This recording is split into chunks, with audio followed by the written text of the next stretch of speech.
Good afternoon, Your Honor. Thank you, sir. Good afternoon. This hearing was granted in regards to my motion for extra time, but there's an issue that comes up before the request for more time, and that is whether there is any kind of right, as I claimed, in reserving the right of surreply. Well, my reading in the Tennessee Rules of Civil Procedure indicate that there is not any kind of right to do that.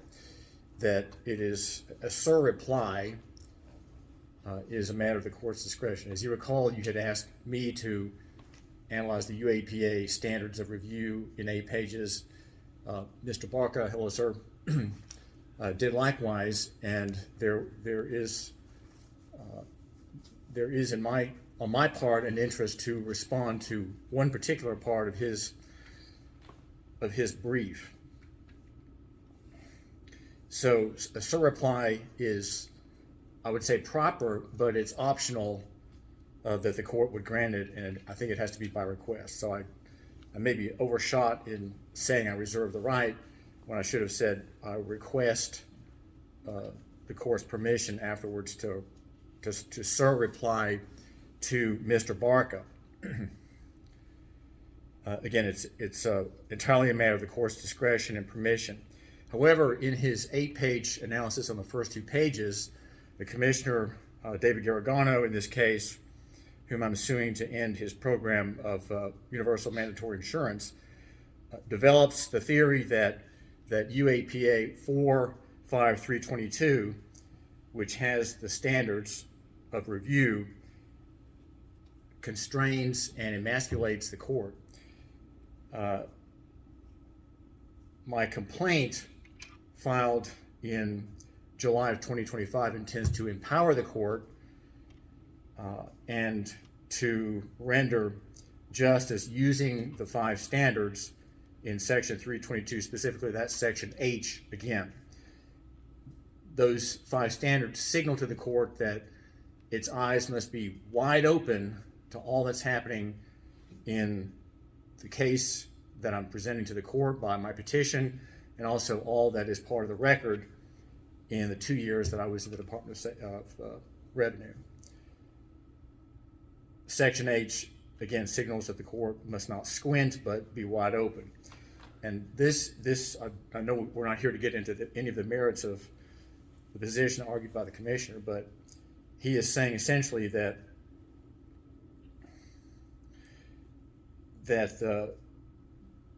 my case is somewhat moot. I'm asking for way too much, and he keeps making a position that I find is new. I don't believe that the commissioner has raised this point before in detail, but here on page 1 and 2 of his 8-page analysis, he does. And so I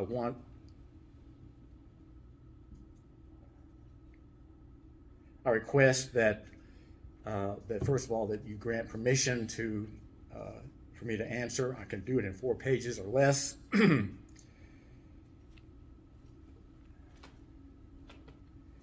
then beyond that, that's another question, but I would request, assuming you grant my petition, extra time to answer given my condition. Sure. Okay. Yes, sir. Yes, sir. That's my petition. Thank you, sir. All right. Mr. Barca, your position. Yes, Your Honor. We respond in opposition to the petitioner's motion because in reading the court's order from back in November, it authorized the party to each file an 8-page brief standard of review under 322H. The parties have complied with that, but there was no authorization to file reply briefs, so we could not agree with petitioner to an extension for that reason. We certainly think it's within the court's discretion if the court wants to allow the parties to file reply briefs. And I don't know what the court's intent is on filing additional briefing in this matter, but if the court, based on the court's order, no additional briefing on this standard review was authorized. If the court wishes to authorize additional briefing on the standard of review, then we just ask that the court give us, or set a page limit and allow us to also file a reply. Okay. And we didn't bring up any new issues in our brief. It's something that we discussed in response to his preliminary injunction motion. And I guess the question would be that I think it's something that he should have brought up in his original brief on this relief is allowed by the court under 322H. The court can provide such relief. So if it's a new issue to him, he did not raise it in his 8-page brief. But we're happy to agree to whatever additional briefing the court wishes the parties to. Sure. 4 pages when you want to have that in. I'm sorry, can you repeat, sir? I'll allow 4 pages. When do you need to get that in? When would you like your deadline to be? Thank you, Your Honor. My problem is that since I've been in the hospital, all my limbs are numb, and one hand is paralyzed. Though there is improvement under therapy at Summit, so I don't know how soon I'll be back in full strength. I also suffer exhaustion problems and others, but the main ones now are just this debility in the use of my hands.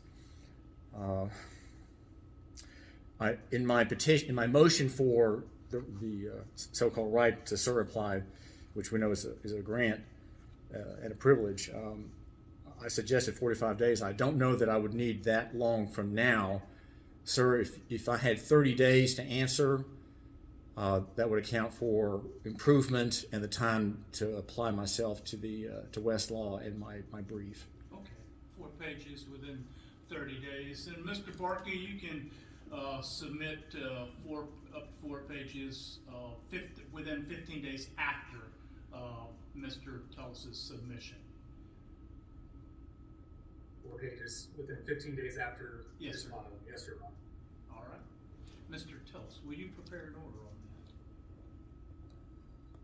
that? Or you want I'd rather Mr. Barker to do it? I'd rather not be. Mr. Barker, would you prepare an order on this and send it to Mr. Tullis, please? Okay. Yes, Your Honor. What do I do when I get Mr. Barker's email? What do I do with it? Does it come to you too? Oh, no, you approve it or don't approve it, Okay. and then there's a local rule that governs the Yes, sir. procedure after Yes, that. sir. Thank you. Okay. All right. Is that it? That's all I have, Your Honor. Thank you. Okay, great. Good to see you, Mr. Barker. Good to see you, Mr. Tullis. Your Honor. Thank you, sir. All right.